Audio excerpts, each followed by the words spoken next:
Delivery తర్వాత body అంతా water వచ్చేసింది because of hormonal imbalance. Body అంతా పోయింది కానీ ఆఫ్టర్ ఫ్యూ డేస్ చేతిలో మాత్రం పోలేదు, ఇన్ఫ్లమేషన్ అలానే ఉంటుంది. మేము డిఫరెంట్ ట్రీట్మెంట్స్ ట్రై చేసాము.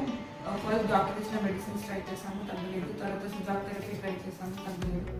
వేరే కూడా ట్రై చేసాము, ఇంట్లో కాపడం పెట్టుకున్నాం, అయినా తగ్గలేదు.